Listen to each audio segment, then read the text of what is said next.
God is good. Okay. Bago tayo magsisimula, can I ask everyone, lahat po tayo ay yumuko panandalian.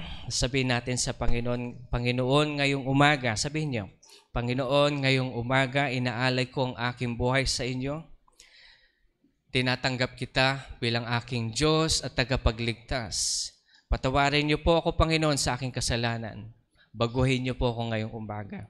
Salamat po, Panginoon. Sa pangalan na Jesus, lahat ay magsasabi ng Amen. God is good po. Hallelujah. You know, this morning God is continually reminding us of what it is about to come. At patuloy niya tayong nire-remind ng kanyang salita. At naway sa ating pakikinig ay maintindihan natin ng mabuti na ang Panginoong Jesus ay pabalik na. Hindi na yung pabalik na sobrang matagal, masyado nang malapit ngayon. Sinasabi ko po sa inyo na malapit nang bumalik ang Panginoon. In our previous preachings, nabanggit ko sa inyo before na regarding sa prophecy of the 7-year tribulation, kung ano yung mangyayari ngayon, i-explain ko po in much detail kasi ito ngayon, nasa harapan na talaga natin nangyayari na yung prophecy na nakasulat po sa Biblia. Nakasulat ito sa 1 Thessalonians chapter 5. Buksan po natin yung ating Bible. 1 Thessalonians chapter 5. Simulan tayo sa verse 1 hanggang 11 ito. Let me read it to you. Sabi niya dito, Now as the times and the epochs, brethren, you have no need of anything to be written to you. For you yourselves know full well that the day of the Lord will come just like a thief in the night. While they are saying peace and safety, then destruction will come upon them suddenly like a labor pains upon woman with a child, and they will not escape. I want you to take that word of the Lord in hand. While they were saying peace and safety, Revelation chapter 6, nakasulat po sa Revelation chapter 6 that the first seal is the white horse, that there will be peace. Announcement of peace between Israel and the surrounding nations. Nakipag-peace una ang Saudi Arabia, then sabi nila Palestine daw, and the surrounding nations will be next. Then, while itong first seal na nabuksan ito, false peace ito, ibig sabihin, hindi totoong kapayapaan. Kaya nga sabi ni Pablo sa Thessalonians, chapter 5, verse 3, while they were saying peace and safety, then destruction comes upon them suddenly. Look what's happening in Israel right now. Gusto kong makita nyo kung ano nangyayari sa Israel right now. Una, nakipag-peace si Saudi, nakipagpayapa si Palestine, and etc. May peace treaty pa yan. Nag-meeting pa sila. As in, andun yung mga flags and everything, picturean and everything. Meron ng peace. Then all of a sudden, boom, war breaks out. It's written in the Bible. Sabi ni Pablo, For you yourselves know full well that the day of the Lord will come just like a thief in the night. The Lord Jesus is coming back again, and it's very much visible right at this very moment. Year 2023, malapit na pong bumalik ang Panginoon. Hindi na biro ito. Before, hinihintay natin kasi ang sinasabi before, ibig sabihin, madalas na preaching na natin naririnig regarding the coming of the Lord Jesus Christ, there will be wars, rumors of wars, which is ngayon nangyayari na. Yung mga kabataan magiging walang galang sa magulang, and vice versa, wala na silang galang. At pansinin nyo yung mga kabataan ngayon, di ba? Parang puro rebellious na lang, puro rebelde na lang ang nangyayari. Jesus is coming back. Puro ganun yung preaching. Pero ngayon, right at our face, we are experiencing what is written in the Bible. Revelation chapter 6, nakasulat, first seal, white horse. Then after ng white horse, sumunod yung red horse, hindi yung red horse ng Pilipinas, pero yung red horse that represents war. War na nag-break out. Tingnan nyo yung sinasabi ng Hamas ngayon. Ini-encourage niya yung buong mundo via social media, lahat ng galit sa Israel, makisama na kayo, girahin na natin sila ngayon. Which is happening right now. And let me tell you, ito yung mangyayari na susunod niyan para hindi tayo mabibigla.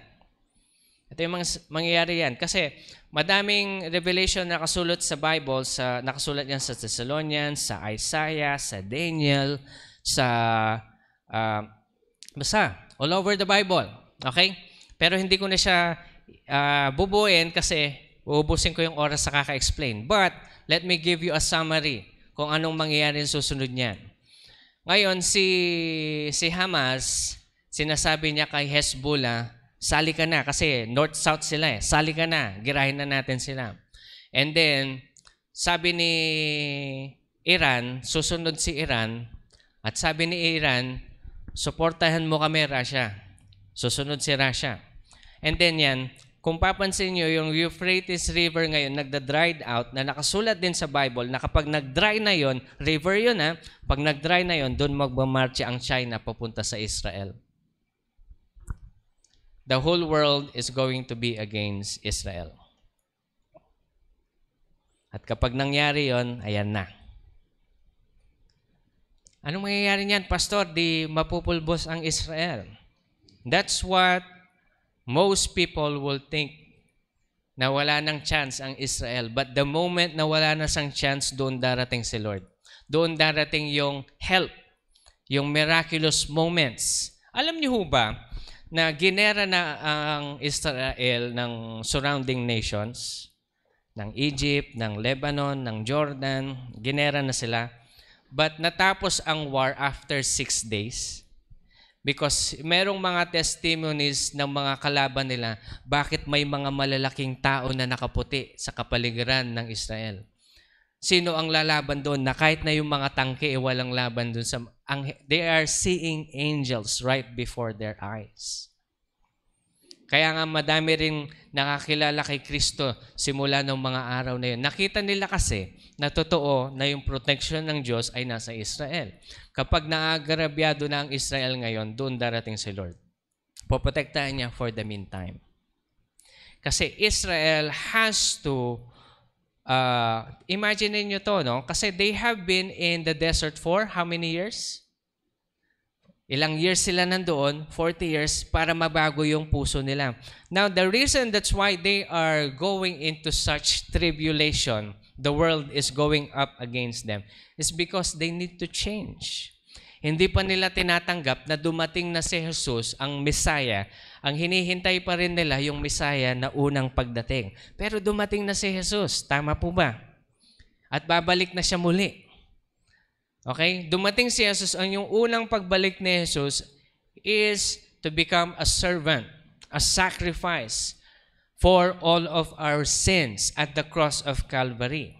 Now, when Jesus Christ comes back again, He will come back as a conquering king.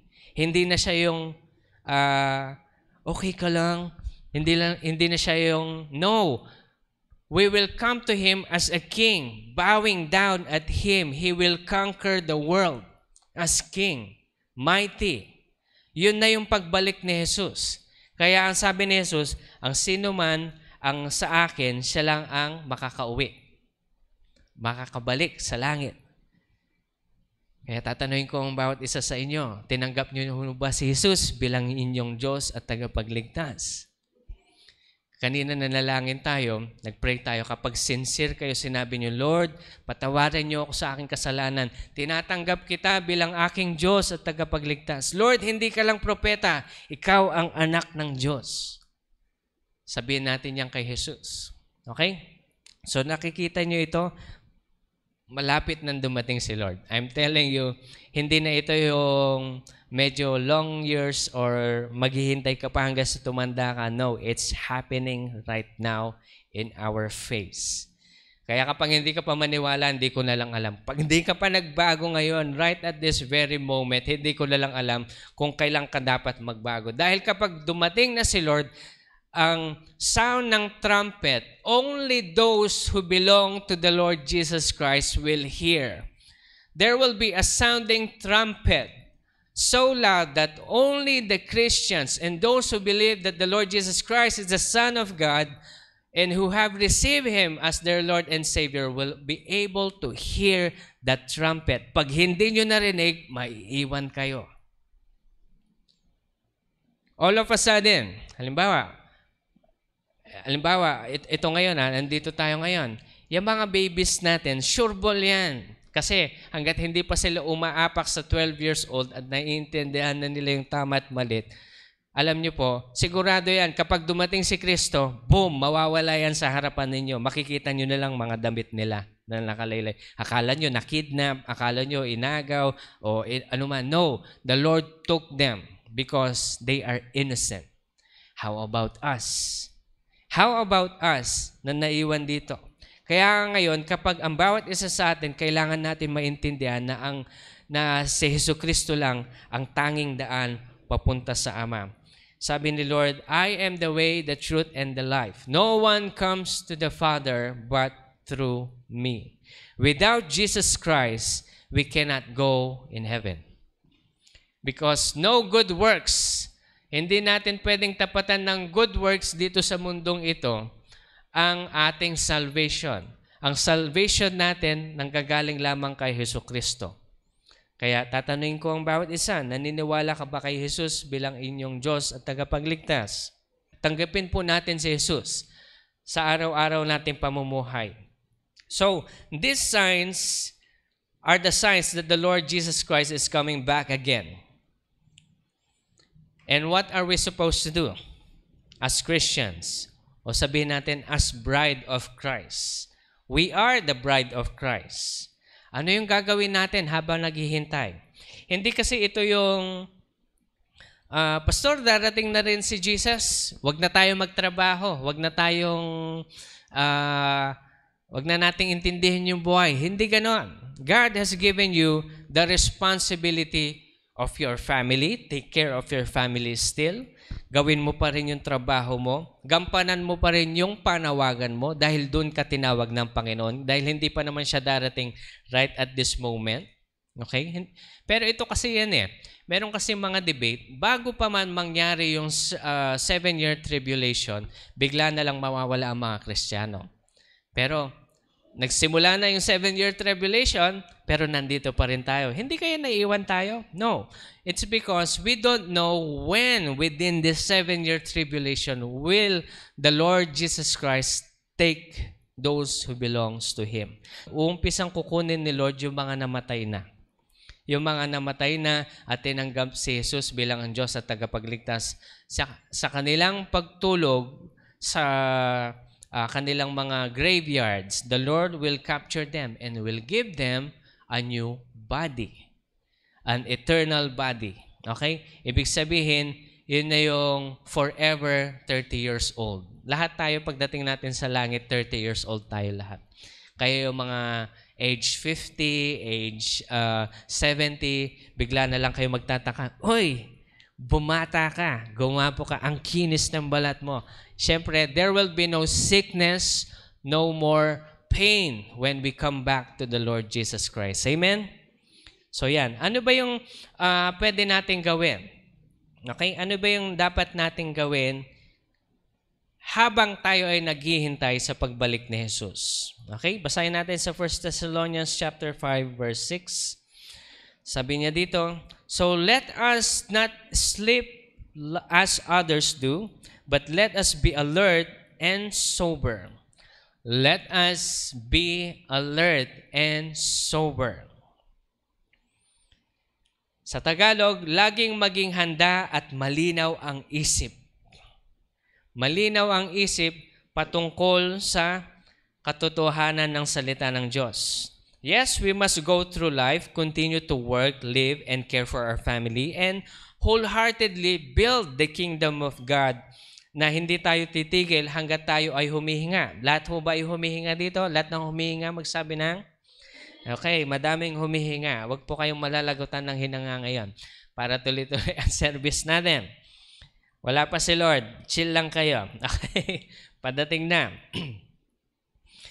Now, we will build the kingdom of God wholeheartedly until the Lord Jesus Christ comes back. But what we must do right now is we must not be complacent, but rather continue in the hearts of prayer and in the presence of God. Hindi tayo yung magiging, darating na naman si Lord, chill na lang tayo, baka kunin na tayo kagad. No, you must always be aware in your hearing. Now, how can you know, Pastor, na parating na si Lord? How, di ba sabi may trumpet? Paano ba maging alerto bago marinig yung trumpet na yon, Pastor? You must always be in the presence of God. Ulitin ko you must always be in the presence of God. Dapat na lagi kang nasa loob ng presensya ng Panginoon at hindi ka lalabas doon. Pastor, paano ba mapasok sa loob ng presensya ng Panginoon? Huwag mong never miss. Never miss praying, never miss being inside the presence of God while worshiping, katulad ng ginawa natin kanina. And of course, whenever you read your Bible, you're always in the presence of God. Kaya kapag nagkakaroon ka ng kapigatian, problema sa buhay, read the Bible. Kasi may solusyon yan palagi. O kaya ito, bibigyan ko kayo ng simple solution na kapag ikaw ay madaming problema sa buhay, gusto mo ng basics in life, keep reading Proverbs. It will teach you a lot of simple things in accordance to the will of God. Proverbs po, basahin nyo yung buong Proverbs. Matututo kayo dyan. Now, how can we prepare, or how to prepare rather, for Jesus' return? Number 1, be alert and sober. Laging maging handa at malinaw ang pag-iisip at pumasok sa loob ng presensya ng Panginoon. This time is not the time to play around and flirt with the world like before. Diba? Before, party within the weekdays, tapos hihingi ng patawad pagdating ng Saturday and Sunday. O yung iba, meron pang Friday night dahil Sabado night. Ano yun? Tapos bukas na lang ako nang hihingi ng tawad kay Lord kasi Sunday. That's enough. Tapos na po yun. Dapat bilang isang Kristiyano, nakalabas na tayo sa ganung pag-uugali. Amen? Matagal na po tayo dito. Matagal na tayong nananampalataya. Hanggang kailan ka pa ba makikipaglaro sa mundo? Ang pagkikipaglaro sa mundo, hindi lang yung partying. Susugal ka, inom dito, inom doon. Pastor, party lang naman from time to time. Alam niyo po, ito yan Ito yung sinasabi ng Panginoon na maging alert. Kasi you will never know kung kailan babalik si Jesus. Nag-a-announce ho ba ang magnanakaw na papasukin niya ang bahay ninyo? Oy, papasok ako sa bahay niyo. Buksan mo yung, yung pinto para hindi na mahirap i-unlock. Mabilis na. Nag-a-announce ba? No. Pero nagpaplano ang thief, magnanakaw bago sila papasok, and you will never know. The same way, Jesus will return in the same manner. Hindi mo alam kung kailan siya babalik.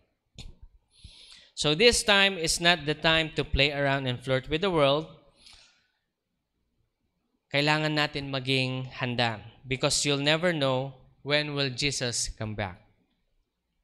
Amen? Huwag na tayong pa-chill lang. Pastor, ano pa yung dapat natin gawin? Okay? Put on the full armor of God. Put on the full armor of God. Nakasulat sa 1 Thessalonians chapter 5 verse 8. Yes, 5 verse 8 nakasulat dito, but since we are of the day, and let us be sober, having put on the breastplate of faith and love, Sabihin natin, faith and love. Okay, pag sinabi natin faith, anong ibig sabihin nito ang faith? Yung naniniwala kang natanggap mo na kahit na wala pa sa harapan mo. Amen? Yun ang pananampalataya. Okay? So, lahat ng walang sakit, magsabi ng, okay? Ito, faith yun. Lagi ko sinasabi sa inyo, yung unang amen, yun yung nasa puso ninyo. Kakabasa lang ni Pastor. Out of the abundance of your heart, the mouth will speak. Okay? Lahat ng magaling na, magsabi ng. Okay. Lahat ng buong pamilya, magsabi ng. Lahat ng masagana, magsabi ng. Okay? You see, that is faith. Okay, ito pa. Ito, mas mabilis to. Alam ko makaka-relate kayo lahat. Lahat ng walang utang, magsabi ng. Amen. Pastor, di pa nabayaran, Pastor. Pero you have faith that someday, the Lord will release you from that utang. Naniniwala ho ba kayo doon? Ang hirap mag-amen. Amen. Amen, Pastor. Parang ang daming tumatawa sa inyo, no? Ibig sabihin, pare-parehas tayo ng problema. Okay. Okay lang yan. But we have faith.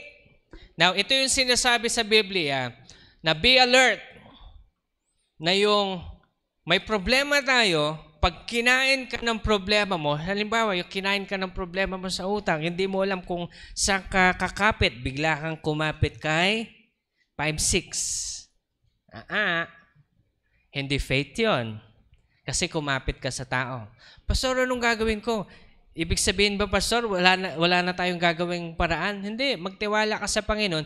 Gawin mo yung trabaho mo wholeheartedly. Okay? Kasi ang wholehearted work, nagkakaroon ng result. Ng kasaganaan. Sabihin na natin, ang trabaho mo ay nagluluto ka. Pag buong puso ka nagluluto, lumalabas yan sa pagkain mo. Tama? Binabalik-balikan yan. Bakit ang sarap ng chicken ninyo? Parang may kakaiba. Tama? May mga ganun eh.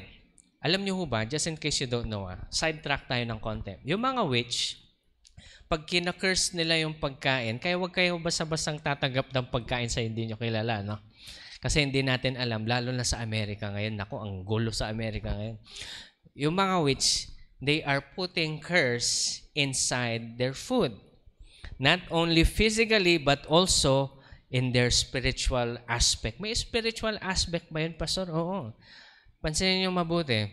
Kapag ang galit na nagluluto, malalasahan mo parang sakit sa dibdib nitong pagkain. Masarap naman, pero masakit sa dibdib. Ba't kaya ganito? Hindi ko alam kung naranasan nyo, yung mga tagaluto dyan, yung mga cook dyan, di ba? Alam ko naiintindihan nyo yung sinasabi ko. Kaya nga, alam na alam mo yung mga lutong, buong puso to, parang ibang klase. Kaya nga, nobody can beat the homemade food. Tama? Pag kumain ka sa karinderya, ang panlasa mo doon, para lang kumita. Yung karinderya. Hindi ako nagbibiro. Kasi for a long time, nag-stay ako sa Manila. Wala ang choice karinderya eh. It's either karinderya o kaya Jollibee. Ayaw mo naman Jollibee, araw-araw. McDo, KFC, talagang. Kaya pag nakakita ko ngayon ng mga fast food, parang kasi inaraw-araw namin yan nung kuya ko na nag-aaral kami sa Maynila. Kaya to the point na pumunta kami sa palengke, hanap tayo ng karinderya, baka may lutong ulam dito. Ganon, di ba?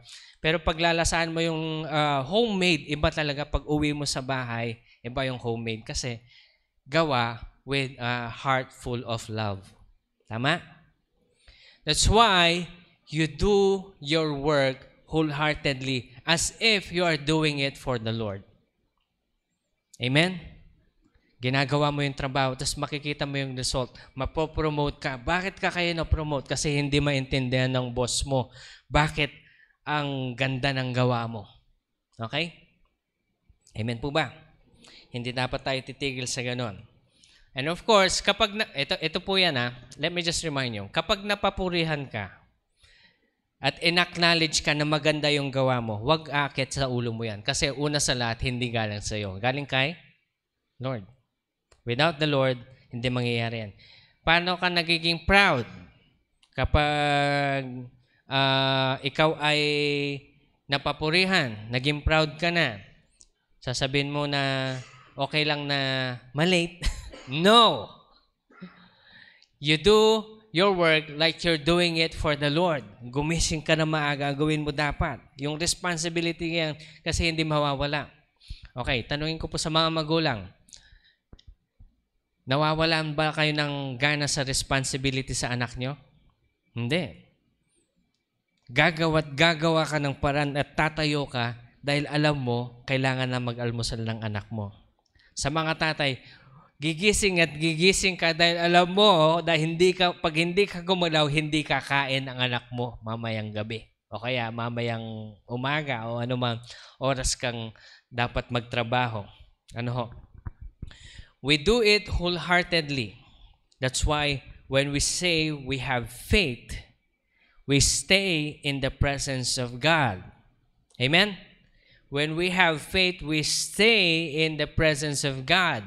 We are alert, we are sober, alerto tayong alam natin nandiyan ang Panginoon. Kaya pag tinanong kayo ng inyong mga kasama, ikaw ba'y pinagpala? Anong sasabihin natin? Amen. Are you blessed? Okay, we are blessed. We are blessed. And the Lord also told us as a breastplate or representation ng breastplate is love, pag-ibig. Love one another wholeheartedly. Sabi ni Lord, love your enemy and forgive those who sins against you as I forgive you. So will I also forgive you if you forgive those who sins against you. Sabi ng Panginoon. Kaya magpatawad na po tayo, okay? Make sure na bago ka pipikit mamayang gabit matutulog, lahat ng taong nagkasala sa iyo, pinatawad mo na. Pastor, hindi mo kasi alam. Ayoko na rin alamin. Ayoko na makichika. Okay? Ayoko makichika kasi kailangan mong daanan yan. Yan yung kailangan mong pagdaanan para baguhin ka ng Panginoon sa halintulad niya. Amen po ba? Kaya bago ka pipikit, bago ka magbibigay ng offering dito sa ating offering basket, bago ka tutulong sa ibang tao na sasabihin mo, Lord, tumulong ako sa ibang tao, sa mga mahihirap, sasabihin mo, bago mo gawin yan, patawarin mo muna yung mga nang api sa'yo. Amen? Lahat na nagpatawad, magsabi ng, okay, ang konti. Pagpe-pray ko kayo, okay, nagpatawarin nyo na sila, okay? Dahil sinasabi ko po sa inyo, delikado yan. Yang galit na yan, ang pwede maging bakod para hindi mo marinig ang pagdating ni Jesus. Hindi ako nagbibiro. Unforgiveness can block your ears from hearing the coming of the Lord. Okay? Then the Lord also says in the same verse, love and the helmet of hope of salvation. Huwag kayong mawawala ng pag-asa. There is always hope. Amen? Hindi mahirap iyan sa ating mga Pilipino kasi lagi tayo may pag-asa. Lagi tayo may ngiti. Ngiti na kahit na nasasalanta na tayo, kaya pa rin nating ngumiti. Wala man tayong swimming pool kapag umulan, yung mga bata natin dyan sa harapan talagang nagdadive pa sila. No? Makikita niyo sa CCTV dyan. Natutuwa kami sa CCTV. Tingin yung luwalangoy sila. Talagang, ilangoy talaga nila yung sisid pa. Tuwang-tuwa pa sila. Tapos sa katabi nila, diaper. Grabe, no? Pero hindi sila nagkakasakit, no? Because God is gracious. Okay? Doon mo makikita, may hope. May hope ang mga Pilipino na kahit na may mga disasters sa ating mundo, makikita nyo na God is always with us. We always find joy in all of these disasters. Yan. Also, the Lord says in Ephesians, buksan natin yung, actually, karugtong ito eh. Ephesians chapter 6, Verse 10. Verse 10 ba? Yes. Put on the full armor of God, and you will be able to stand firm against the schemes of the devil. For we do not struggle against flesh and blood, but against the rulers, against the powers, against the world forces of darkness, against the spiritual forces of wickedness in the heavenly places. Tingnan to madami tayong kalaban, no? Tingnan nyo kung gaano ka-organize ang demonyo. Merong, we do not struggle against flesh and blood, but sabi ni Paul dito, but against powers. May mga spiritual powers of the devil. Just in case you don't know. We are against the forces of darkness. Hindi natin alam ano ba yung mga kanya-kanyang toka yan.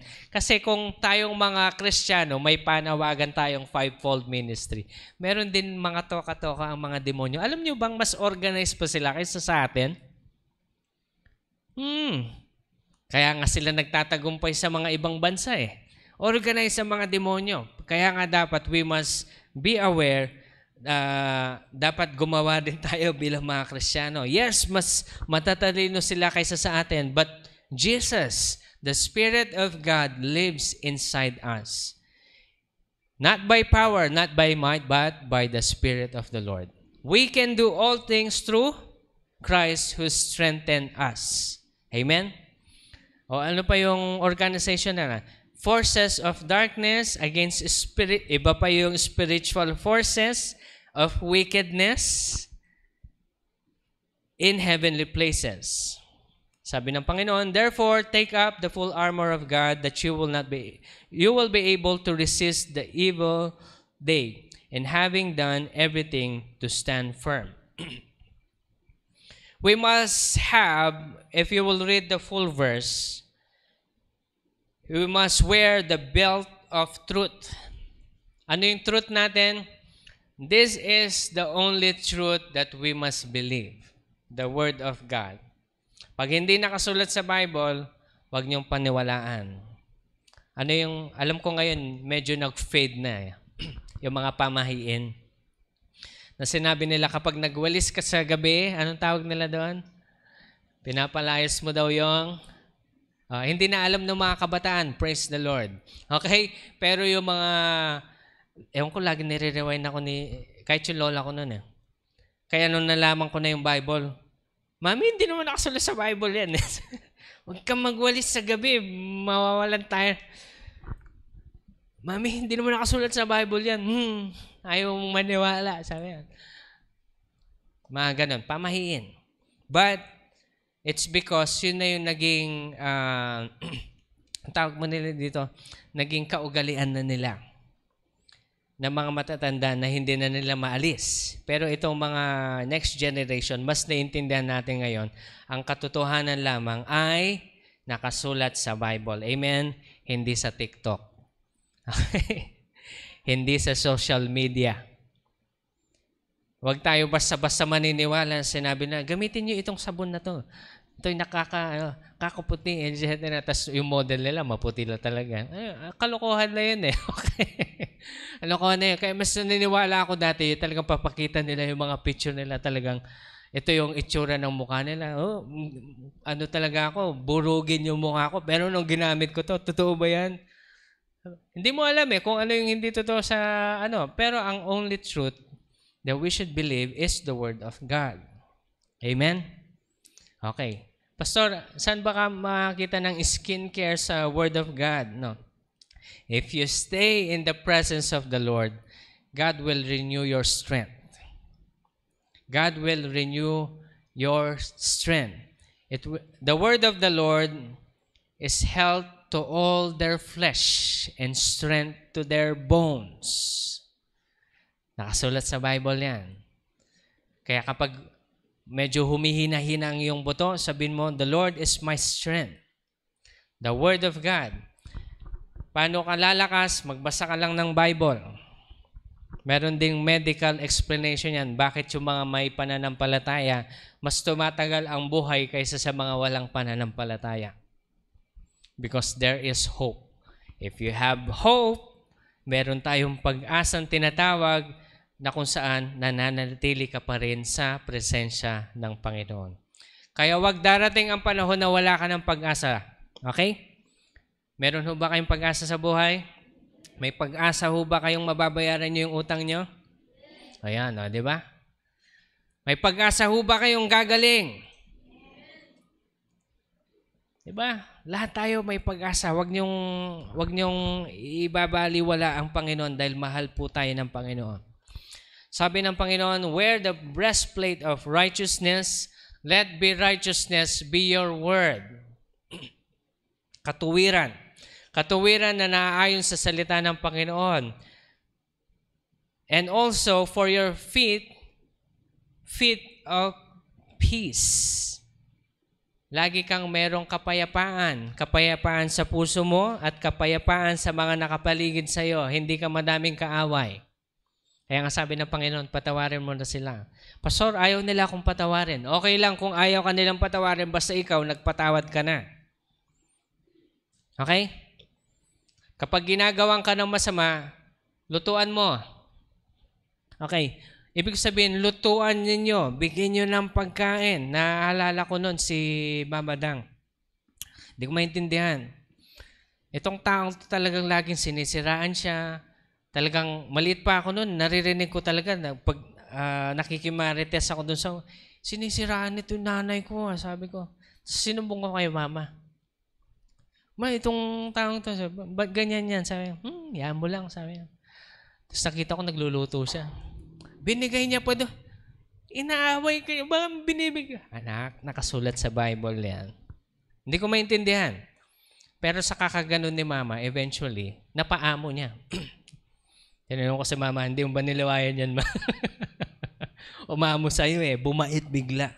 Kasi sa tuwing ikaw ay nagbibigay ng kabaitan sa inyong mga kaaway, eventually, you will see, magkakaroon sila ng parang, conviction. So be at peace. Okay? Always wear your shield of faith. Huwag kang mawawalan ng pananampalataya sa Panginoon. And helmet of salvation, which is na-discuss na natin kanina. And your sword of faith, the word of God. When the devil tempted the Lord Jesus Christ, sabi niya, di ba gutom na gutom ka na? Bakit hindi mo gawing tinapay ang mga batong ito? Sabi ni Jesus, man should not eat by bread alone, but by every word of God. When Jesus know His sword, so should we. Kaya pag sinabi ng kaaway, ikaw ay mahirap, anong sasabihin mo? No, I am rich. Pinagpala ako ng Panginoon. Kaya pag sinabi ng kaaway, wala ka ng pag-asang gumaling.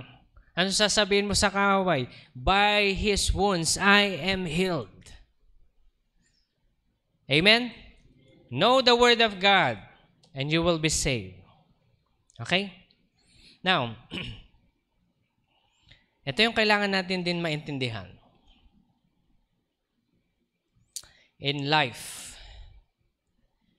how we should prepare in the coming back of the Lord Jesus Christ. Buksan natin yung Bible natin sa 1 Thessalonians chapter 5, start tayo sa verse 12. Verse 12. Ito ang kailangan nating gawin habang tayo ay naghihintay sa Panginoon. Gawin natin itong practice at huwag mong tatanggalin yan sa pag-uugali mo sa araw-araw. Basahin natin. Sabi niya sa verse 12, but we request of you, brethren, that you appreciate those who diligently labor among you and have charge over you in the Lord and give you instruction. Hindi ko sinasabi ito dahil sa pastor ako, pero sinasabi ko po ito sa inyo as the written word of the Lord. Ito nakasulat. Magbigay tayo ng appreciation sa mga leaders natin. Sa mga, hindi lang leaders sa church, leaders din sa bahay ninyo. I-appreciate ninyo ang tatay ninyo. Amen po ba? Lahat ng mga tatay magsabi ng Amen. Kakunti lang yung tatay natin dito, but appreciate them. Appreciate their labor. Ibig sabihin, kapag sila ay gumawa, hindi yung mga nanay, ito lang yung sweldo mo? Ba't ang liit-liit? Nasaan mo nilagay yung iba? Yun lang talaga eh. Appreciate them. Pagod na po sila. At gumagawa sila ng paraan. Pero encourage them. Yung mga nanay po, ito yung role ng nanay. Encourage, lift up your husband. Paraanin nyo. Gawan nyo ng paraan. Ano ba yung technique? May technique si mama dyan eh. Para mapagalaw si papa kapag minsan eh. Lulutuan niya ng pagkain niya. Bibigyan niya ng something. Tapos sasabihin ni mama, sira yata yung aircon natin. Sira yata. Mamaya, kita mo si pastor, pinubuhat na yung aircon pababa, papalitan niya na. Alam niyo yun? That's how hindi yung parang, naka, wala na, maglalayas na yung asawa. Kaya nga madami ng bababae. Minsan kasalanan din ng nanay. Kasi, ang technique ng mga naninira ng bahay na babae, ina-appreciate nila ng ina-appreciate yung lalaki. Pero ang gusto lang talaga nila, manira. May mga ganun. So, be very careful. Okay, hindi lang po yun. Tatay, appreciate nyo rin yung sinanay. Ibig sabihin, you appreciate their work as well. Vice versa yan. Hindi yan one way lang. Na-appreciate ka, iganti mo naman. Kaya nga si tatay, bibili yan minsan ng flowers. Bibigyan siya ng reward. Oh, may extra ako. Ito, pangbili mo ng lotion, pangpaparlor mo. Magpariban ka para maganda naman. Okay, mga tatay, kayo lang po ang pwedeng magpaganda sa asawa ninyo. Amen po, mga tatay. Dahil kapag hindi nyo binigyan ng budget, diyan nalolosyang si nanay. Okay. Bigyan nyo siya ng budget ng pampalotion, pampaganda niya, pangpariban niya naman. Pastor, kulang pa sa pagkain. That's why you will kneel down. Lord, i-bless mo pa po ako. Doon papasok na naman yung faith. Amen? But we request of you that you appreciate diligently those who labor among you, who's in charge over you in the Lord, and give you instruction. And you esteem them very highly in love because of their work. Live in peace with one another.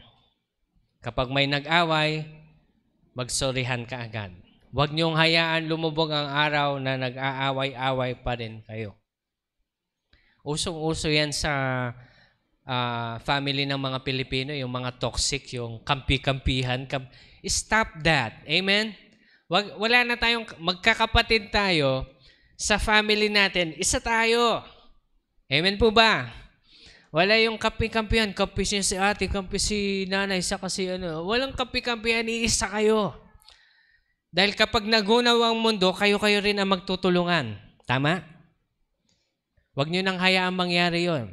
Na kung saan yun talaga yung puro kapighati. Alam nyo, sa family namin, may ganun din eh. But eventually, nagkaroon kami ng super laking problema. Talaga nagkaisa kami. Yun lang naman yung gustong gawin ni Lord sa amin eh. Kaya nga nung nagkaisa na kami, sabi namin sa bawat isa, wala nang kampihan na, para wala nang problema, wala nang kipig-kapit. Isang team tayo. Amen? Kapag katabi mo yung kapatid mo, kasama sa bahay, sabihin mo, teammate tayo. Teammate tayo, hindi tayo teammate. Nakita ko yung mga magkakapatid dyan. Teammate kayo. Yan, sulat dito sa Bible, while we're waiting for the Lord. Okay? Live in peace with one another. We urge you, brethren, admonish the unruly, encourage the faint-hearted, help the weak, and be patient with everyone. I urge you, brethren, admonish the unruly. Let's begin with that. When the Lord says admonish the unruly, There was a time in this church na nung bago-bago pa ako magpastor, merong mga unruling tao. Amen. Okay lang yan. May mga unruling nasa loob ng leadership.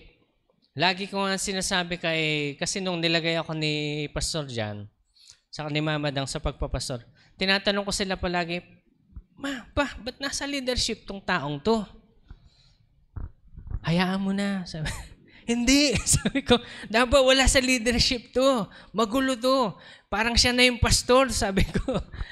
Sa parents ko lang sinasabi yan. Pero kapag nag-meeting kami, ano naman ako sober? Sabi nga ni Lord, forgive. Forgive na. Pero sabi ni Lord also, admonish the unruly. I asked the Lord, how should I remove these people, Lord, without hurting them? God gave me an instruction, and eventually, sila mismo ang nagpaalam. Sabi ko kay Lord, praise the Lord. Tingnan nyo kung gaano nila ako hindi ginagalang noon kasi medyo bata-bata pa ako noon. Hindi man sila nagpaalam sa akin, nagpaalam pa rin sila kay Mama Dang sa kay Pastor Jan. Praise the Lord. And I don't even care because the Lord says, admonish the unruly. Everyone na nag-start ng commotion inside the church, tanggalin nyo. Kaya kapag may issue, may chismis, sinasabi ni sister ganito kay sister ganyan, na yung asawa nila, no, we do not want that in this place. Amen? Pansinin natin ngayon, may chikahan ba ngayon ganun dito? Wala. Because the Lord says, admonish. Kailangan natin tanggalin. And I'm also telling each one of you, kapag may ganun po nagsimula sa atin, I will talk to you directly para isaayos natin yan. Kasi ayaw natin yung, halimbawa, biglang dumating si Lord, tapos tatanungin ko si Lord, ba't may issue sa church ninyo? Ba't di mo inayos? Ako pang may iwan dahil, dahil hindi ko kayo na-correct. Okay, ayoko naman, no? Kayo na lang maiwan. Hindi, joke. Joke lang po yan. Okay? So yan, sabi ni Lord, tanggalin natin yung mga ganyan. Admonish the unruly, encourage the faint-hearted. May mga pusong mamon, yung mga mahina, o mga sabihin na natin mga bagong Kristiyano, encourage natin sila na kaya mo yan, huwag kang titigil, na tutulungan ka ng Panginoon. Let's encourage one another kasi alam natin na yung mga problema sa buhay, dumadaan yan. Pero si Lord pa rin ang magliligtas sa atin. Help the weak and be patient with everyone. Ulitin natin, be patient with everyone. Maging mapagpasensya tayo kasi minsan talagang naive lang yung mga tao. That we should also be considerate with their level of thinking because not everyone is the same. See that no one repays another with evil for evil. Magpatawad na lang tayo. Halimbawa ito, kunwari lang, no? Kunwari si Aaron, ginancho niya si Chris. Tapos si Chris gusto din gumanti. Dapat mag-gancho ko rin siya, makaganti man ako kahit na isa lang. Ano yung dapat gawin ni Chris, Pastor? Magpatawad siya. Pastor, nawala na yung pera eh. Nawala yung pera. Hindi ba kailangan yun? Ngayon, ako bilang pastor, sasabihin ko kayo ron, bayaran mo yun. Kundi, dadaan tayo sa legal. May mga ganon, okay? May mga ganon. Ibig kong sabihin dito, it's just an example. Pero alam nyo po, ito yan bigyan ko isang example. Sa family namin, ilang beses na kami na ganon. Inutangan kami, tas hindi na kami binayaran. Tapos makikita mo pa sa church, makikibeso pa. O yung utang mo. Hindi ako nagbibiro. This is real. This is real. Kaya sabi ko kay Mama, ba't di mo singilin? Hayaan mo na. Forgive. Be the better person. Kasi eventually, si Lord naman ang magre-reward sa'yo. Okay? Just in case you don't know, itong taong tong sumisira kay Mama Dang before, sa Clark View pa to. Long time ago. sinisirain si mama, wala daw pinag-aralan si mama, etc., etc. Then eventually, kasi si mama, ginagawa niya lang yung paglilinis, paggawa niya sa church, wholeheartedly. Napansin siya ng mga leaders, inakyat siya. Tapos nung nasa taas na siya, wala namang alam yan, ano bang pinag-aralan yan? Say those people. Pero ang ginagawa ni mama, tinutulungan niya, binibigyan niya ng pagkain. Ngayon, nung na-aksidente yung taong naninira sa kanya, nagkaroon ng problema, siya yung nakiusap. Ito pa, chika lang to. Mga panahon pa ni Papa Roy ito eh. Ngayon, sabi ni Mama Dang, Pops, can you lend her a money? Sabi niya, no. Why will I lend her a money? Sinisiraan ka niya tapos tutulungan mo siya? And that's what the word of the Lord says, sabi ni Mama Dang. Okay, sabi niya, ito.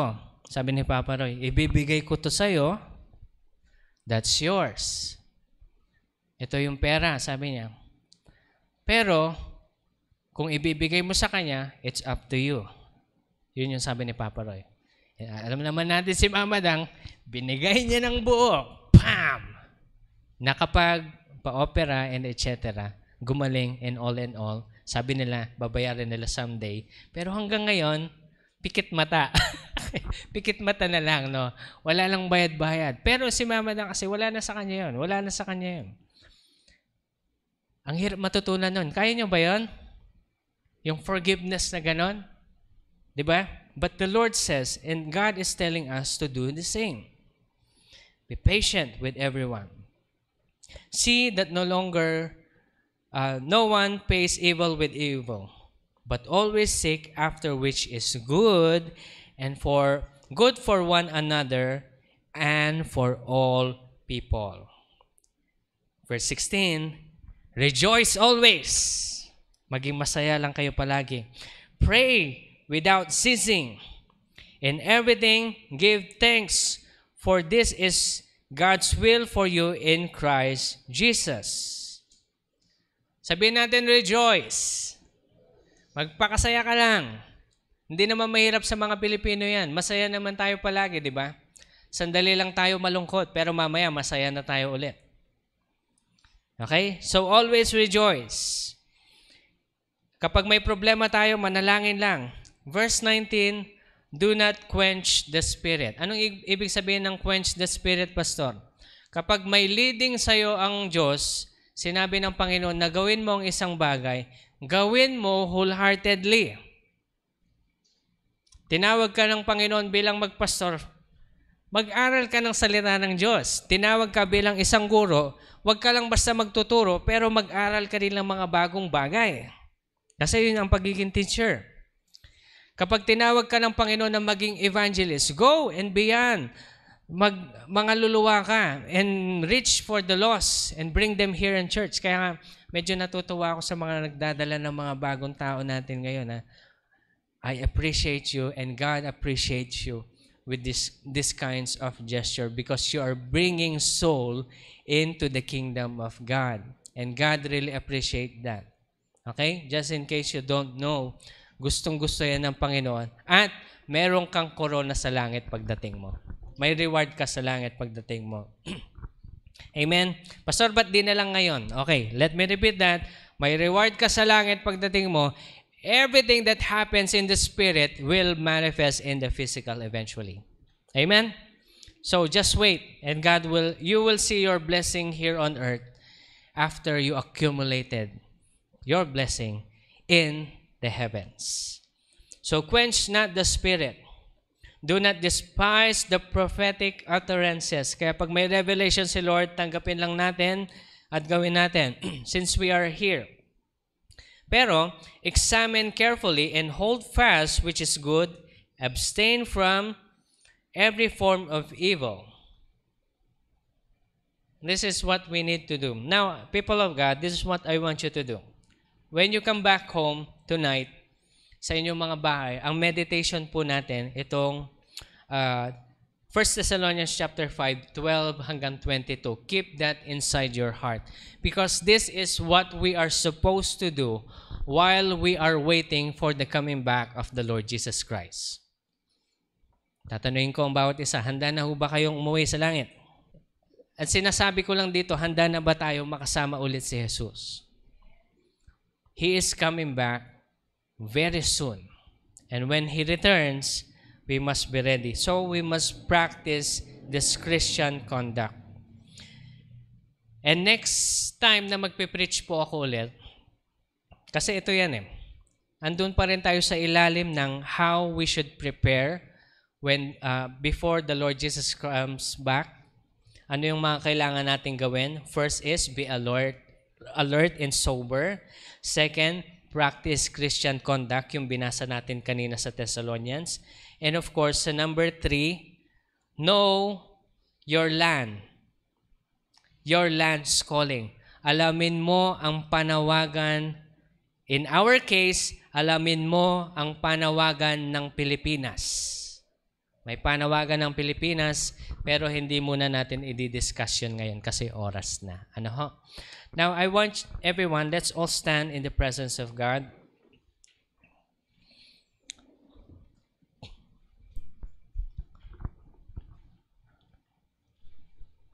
People of the Lord, know this.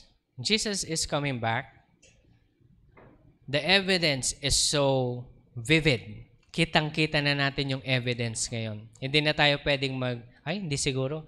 By chance lang. Nakasulat sa Word. It was written long before time. Now it's happening to us.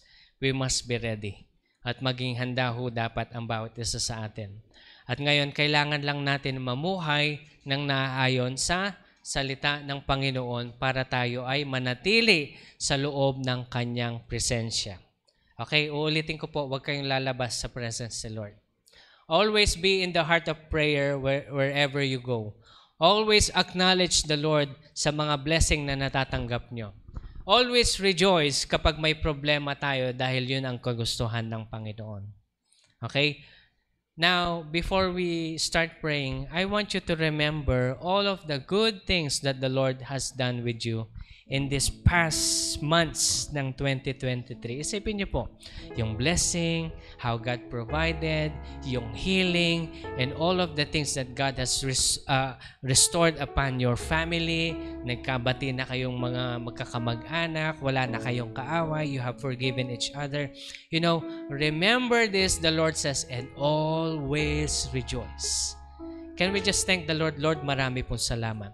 Lord, we thank you, God, for every blessing that you have given us and for all of the things, Lord, that you have done for your people. Lord, we pray, Lord, this morning, O God, change our heart into your likeness. Wala kaming ibang gustong gawin sa buhay na ito, Panginoon, Lord, kundi maging halintulad mo. At naway habang kami ay humihinga, Panginoon, ito ay makamtan namin hanggang sa pagbalik mo. Tulungan mo po kaming lumakad, Panginoon, na ayon sa iyong salita. At dalangin po namin na habang kami ay nabubuhay, Lord, ikaw po ang aming maging gabay. Pagpalain niyo po kami. I'm hearing the Lord, He is saying, raise up your hands if you need provision, and I will give it to you, says the Lord.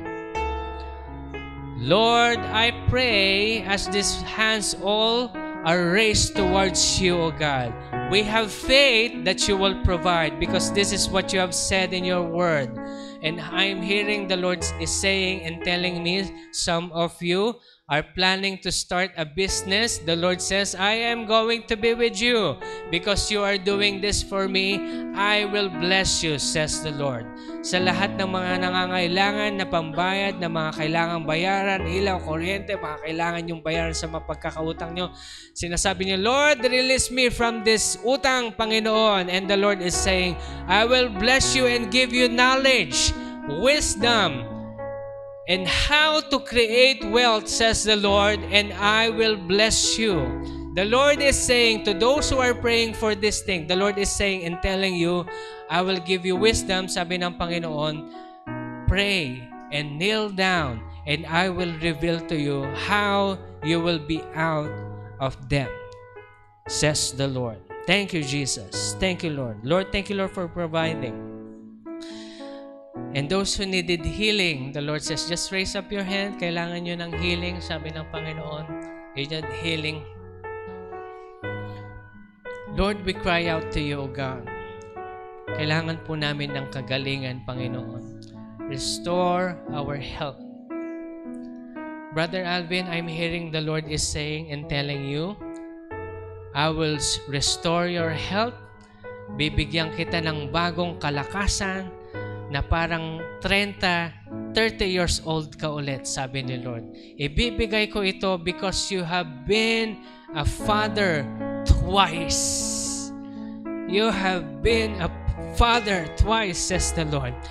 And I'm hearing the Lord is saying, Brother Alvin, I appreciate you, son, and I will give you this blessing. Bibigyan kita ng kalakasan. Magtataka yung mga kapatid mo. Bakit mas malakas ka kaysa sa kanila? It's the Lord who is going to give you this strength and blessing upon your family.